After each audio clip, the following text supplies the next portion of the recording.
crying on the phone. Miles between us, but you're still my own. I hear it in her tone.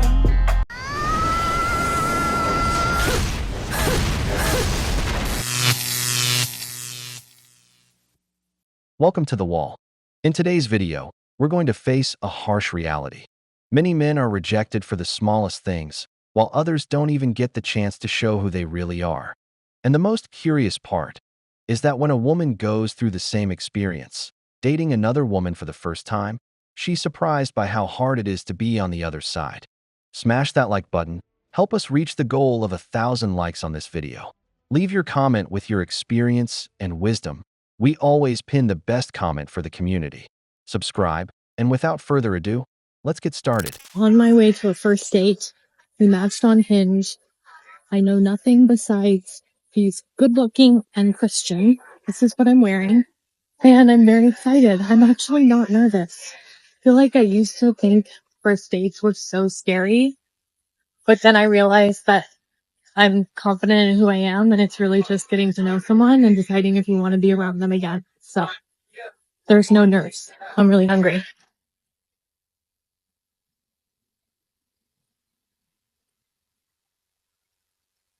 That did not go well.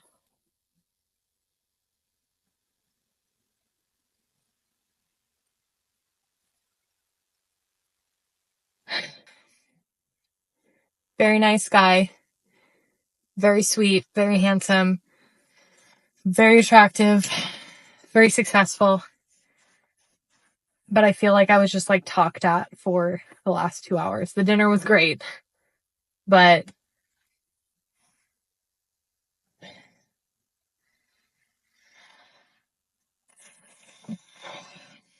I was just like talked at.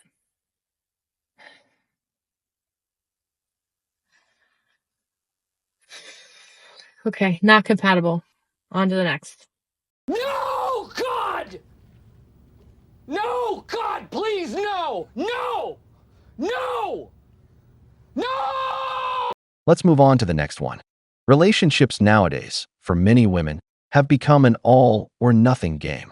The most revealing part of the video isn't that the guy was boring or that the conversation didn't flow, but the coldness with which she dismissed him after saying he was nice, handsome, sweet, and successful. So what was the problem? He didn't trigger enough dopamine. He didn't entertain her the way she wanted. And then they wonder why they're single or why it's so hard to meet someone. When a man meets all their demands, he ends up getting treated the same way as the guy who would only invite you for coffee. In the end, many times, it's just one more free meal on the schedule. What's the shortest you would date? Maybe 6'1". 6'1"? But I know. No, stop. I know girls always have a problem with it, but the girls that always have a problem with it, they're like 5'4". So it's like, oh, I don't want to date a man who's less than 6 foot. That's true. Shut the fuck up. Shut the fuck up, because you're not tall. You're little as fuck. How am I doing though? I'm 6 foot. I'm not 6'1". Stand up straight. We're the same height. We're not the same height. I'm sorry. Sorry, babe. Are we the same height? Same height. You have heels on, but you're probably like 6'1". Thank you. Anyways. Gotcha, bitch. So how am I doing though? Yeah, what's the shortest you would go? But no, like, am I good enough or not? No. Yeah, man. Yeah, man.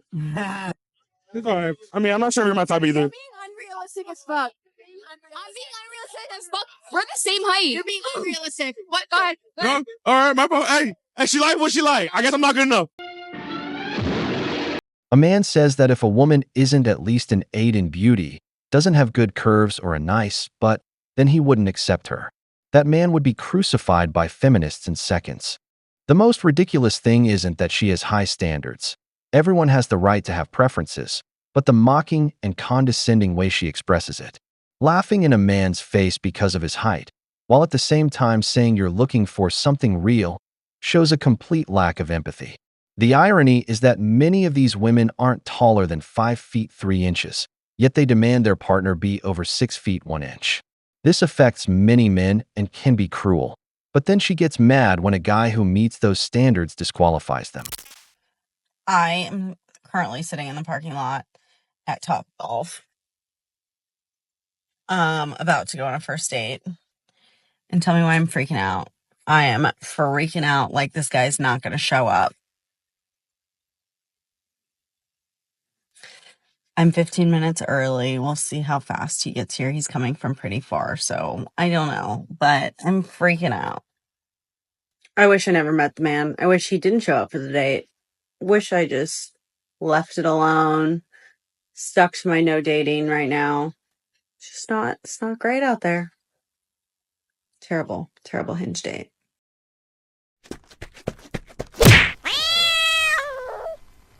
And when you ask her the reason why a date went horribly, you'd be surprised to know that many times it's because of a genuine silly reason. Dates nowadays have become situations where many women expect the man to surprise them, plan the entire date, bring up interesting topics, have a complete itinerary. In short, that they only have to show up without making the slightest effort. But let's watch the next video, which is a woman talking about how she felt dating another woman. Let's check it out. So earlier today, I posted something on here about Tinder and a red flag from a girl, something I considered a red flag from a girl, maybe unmatched instantly, and I had feedback I didn't expect. A guy in particular who I really feel like represents a large part of the community that I see a lot on sites like Reddit, had a perspective that essentially suggested that it was people like me that are responsible for those who don't get any dates and fail on dating sites, which made me really curious to see, is it me or is it guys like him that are more problematic, or at least, who is in the majority? So off the top of my head, on Tinder, things that will make me not even swipe in the first place are not writing a bio. Like, if you think that your photos or your likes are enough to not write anything about yourself, or be like, I'm really bad at this, or say, I'm an open book. That's the worst one. Ask me anything. Like, the entire point is for you to offer me information. So not having a bio, out. So the next is, if you have filters on like most of or all of your photos, I'm out.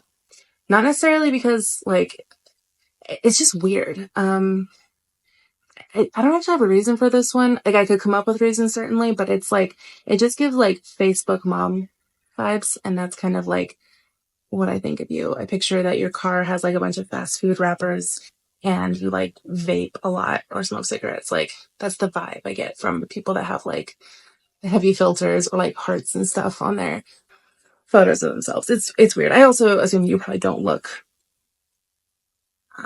a way that you want to share, I guess. Which, even if you looked a way that was great, if you're not like owning it, it's not hot. I'm not going to deny that most men don't know how to make a decent profile on dating apps. Many aren't ugly. They just don't know how to highlight their best qualities or take photos with good angles. Most upload a poorly taken mirror selfie without thinking about how they come across. But it also has to be said, many women don't give even a single chance. They have more matches than men and still complain. Let's see how the girl in the next video did on one of those dates. Because it really sounds like they're assuming that I'm going to plan the date, take them somewhere, pay for it, and try to impress them. And I'm just realizing right now in this moment that this is because I'm looking for women. Maybe it's because I'm looking for women. And is this just often your experience, that a lot of the people you're trying to date are just wanting to be impressed by you, or like you're out for an interview? That's interesting. For me, it sucks, and I ignore all of the people that are behaving that way. But I just realized that I've heard this complaint, and I've brushed off this complaint as incelly behavior, because not this exact complaint, but just like, okay, I have some thinking to do on that. I'm not excusing the incels or anything. I'm just realizing how much I hate being treated this way. And if like a large population of, because I'm also only getting a subset of women that are open to meeting other women. So I'm wondering if the completely straight girls are even more like this, like because what falls in the same category is like, I'm a passenger princess.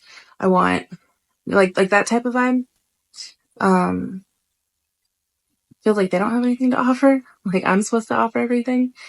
And now I'm wondering if, and obviously part of the reason, if it is true that this is men's experience, like what I'm experiencing now is men's common experience, would be partly because it is the case that women have a lot, generally, that women have a lot of choices and men have fewer choices.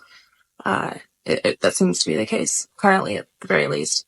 But I certainly have never struggled to get a date or a boyfriend or like anything at all. And obviously there are a lot of people out there that are a lot more attractive than I am that, you know, probably just know it and maybe date in a way where they just sit back and say, impress me. Was interesting. Now, this doesn't excuse any of the type of garbage I hear from guys because the obvious next thing is just like, don't try to connect with those people. Obviously. So that's completely on you if that's who you're going after because she's pretty. Like in that case, if you're deciding like that person's a yes for you because she's really hot, then that's the deal you're making. Like she put her effort in to looking the way that she looks that made you so into it that you didn't care that she said all those things. So you guys are entering into a little social contract of your own here. And that's going to be on both of you as adults. But I will say that I personally do not like it when the girl just says, show me a good time, make me laugh. I'm a passenger princess. I don't like that at all. And I will not ever entertain it for a second. All right, that was a huge, I got off track there. This video is way too long to post anyway. God damn it! You can't make this shit up! Welcome to the world of men. The most powerful part of the video isn't that she complains about the treatment she received.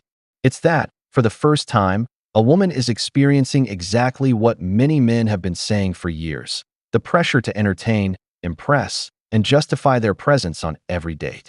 And the most revealing part is that she herself says it. Now I understand what men felt, and I ignored it. And yes, heterosexual women make it harder. Let me tell you, many are even more demanding. They want the man to come with the famous full package, the 666 of the apocalypse: 6 feet tall, six-pack abs, and earning 6 figures. The 666 of hell. All that, just to settle for an average woman. The difference? When you were looking for a boyfriend, men didn't put so many filters, but women did. So if you're a 4 to a man, you're possibly a 2 to a woman. So, gentlemen, let's welcome the hard side of life. Women. We've reached the end of the video, but before we go, the questions are for you. Do you think many women are single because they disqualify good men for superficial reasons? Or because they're still waiting for an ideal man who doesn't exist? To what extent have modern standards, like the famous 666, distorted what really matters in a lasting relationship? If you enjoyed the video, make sure to give it a thumbs up, subscribe to the channel, and hit the notification bell. Your support means the world to us and motivates us to create more content. Stay tuned for the next exciting video from the wall.